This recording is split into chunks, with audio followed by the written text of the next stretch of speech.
So you know how I semi-regularly turn down sponsorship opportunities for products that I do not personally use and enjoy, just to maintain good credibility with you, my audience, because I respect you and I want you to respect my opinion? Yeah, I'm cashing in on that. And I'm not even getting anything in return, I just believe in this project. In the description, and also in the top pinned comment, there is a link to an entry in a contest that I want you to vote for. Go open that now and then watch the rest of the video wherein I will tell you why you should. It's an open secret that when it comes to being green, the overwhelming majority of the things that you can do as an individual are ultimately almost pointless. They're just things that people who like to label themselves green because it makes them feel better and politically popular do without most of the time even understanding the larger ramifications. Though what they do tends to come from a good and proper place in their hearts. Ultimately, they want to feel that they can change the world more than they want to actually change the world. Because it's very hard work to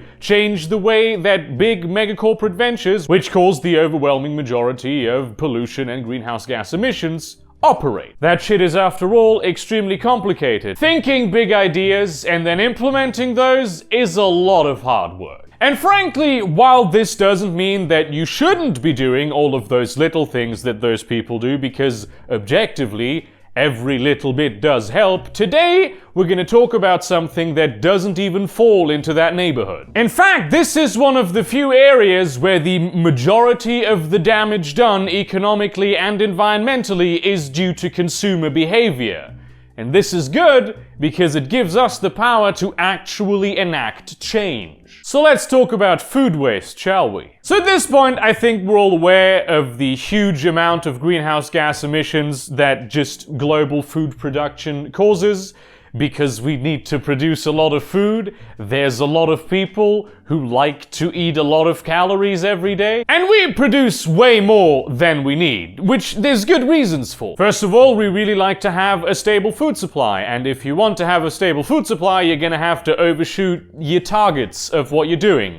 That's like basically the definition of having a stable supply of a thing. That if suddenly you need more of the thing, you have it. We do actually even produce enough food to feed the entire world. Nobody has to go hungry. And even in the West, people are going hungry. But that's a whole different problem that is logistical primarily and economic, and we're not going to get into it today. Ultimately, the big problem is that a huge chunk of the food that gets produced never gets eaten. And this is a problem, obviously, because every single step in the process of creating that food emits greenhouse gases. And so if we don't use the stuff, that is wasted greenhouse gases. Just blow that into the atmosphere for nothing. We get nothing out of it. A whopping 8% of all greenhouse gas emissions globally is due to food waste.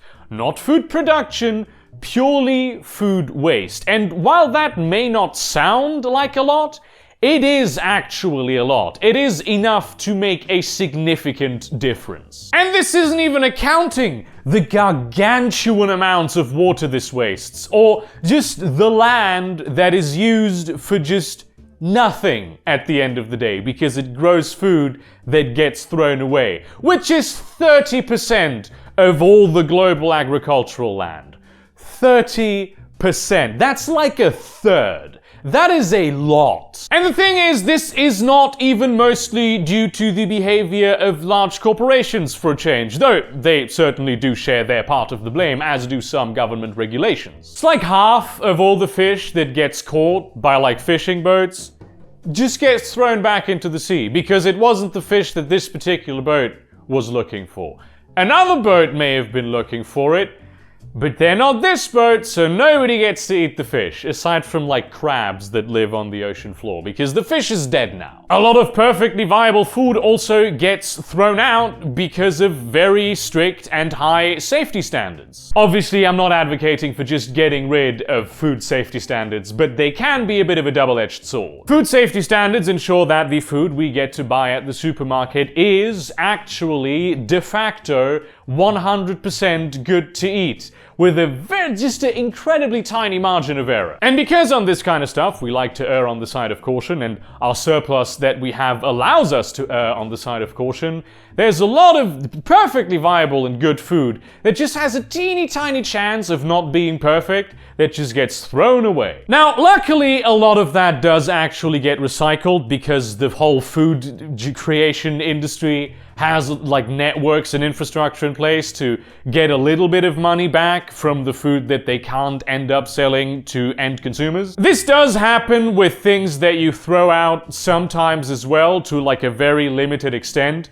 But it's a lot more efficient and easier to know, as someone who purchases like thrown out food for your own purposes, what kind of food you're getting, in which kind of quantities you're getting it.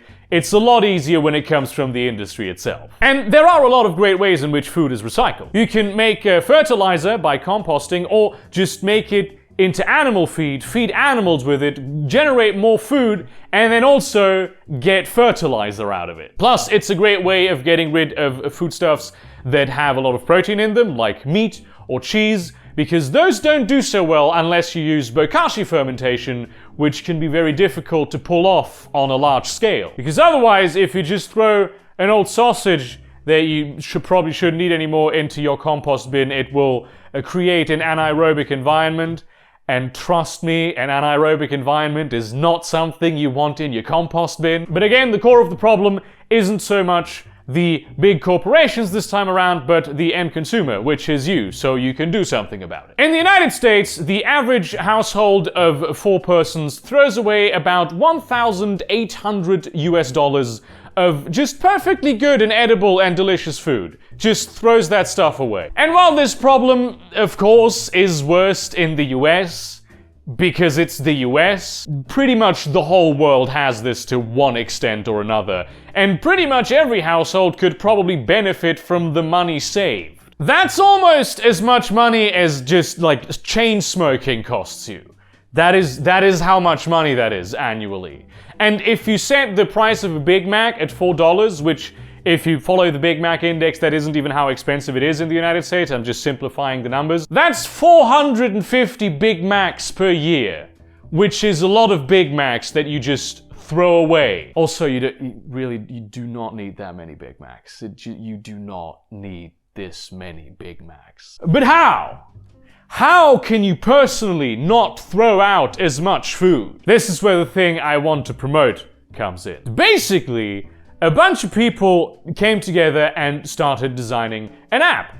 And you know me, I am a sucker for any kind of technological solution for environmental damage. Fight me IRL and prims. This app is called ZuTat, and basically what it does is it keeps track of the food that you have stocked in your household. It'll tell you how long it will take until it expires, even past the standard expiration date, how you can tell when it is actually expired and no longer edible, and also what you can do with the things that you have in the house. Basically, you know how you open your pantry every once in a while, and there's a bunch of things there, and you don't know what to do with them? This app does, and it'll give you several ideas. There's also a bunch of tips on how to store things properly and how to store things in a way that will maximize their shelf life but also not take away from their deliciousness. And I have interrogated some of the people that are behind this app development process because, you know me, I cannot put my name behind everything I am not 100% certain of. And I have interrogated these people to an extent that it was annoying to them, which is fine because I do this for you, my audience. And yes, full disclosure, some of these people are personal friends of mine.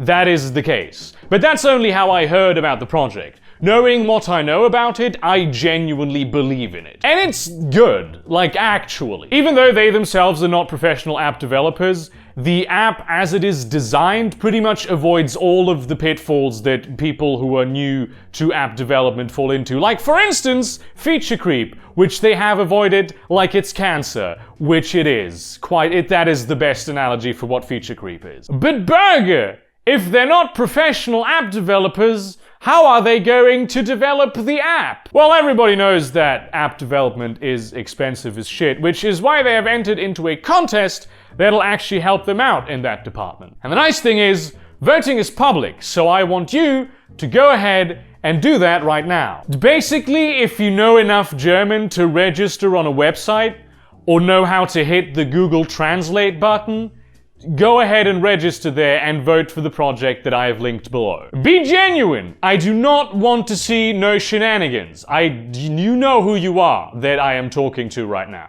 It would be nice if you could do it and also share it with your friends and family though. When it comes out, I think that ZuTat is going to be an app that you and I can benefit from personally a lot.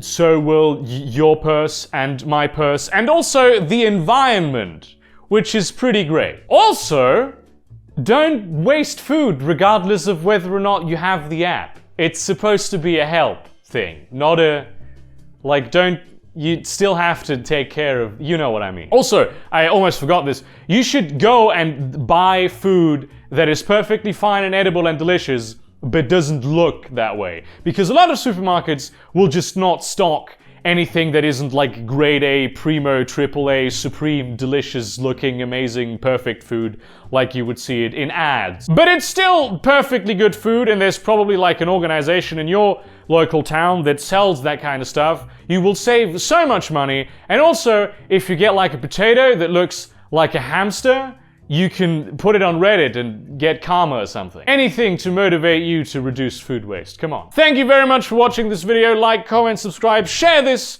to your relevant communities, but do not spam them. In sort of supporting me on Patreon or Subscribestar, also remember to vote for the app. Maybe buying some of my merchandise would be cool, although it should be displayed down below. Here's an interesting thing that happened, right? Apparently, putting the designs that I have on t-shirts and offering them is fine. But putting it on a mug apparently is against the community guidelines on YouTube. I have no idea what's going on with the whole merch thing. I will see that I sort it out, but I do have a bigger Teespring store that is where the t-shirts also are. And in that spirit, don't waste food. Pickling is such a great technique that you can use to make food last longer, and it's also will make it taste good. And I think that's the most important thing about food, that it tastes good. And see you around, cunts!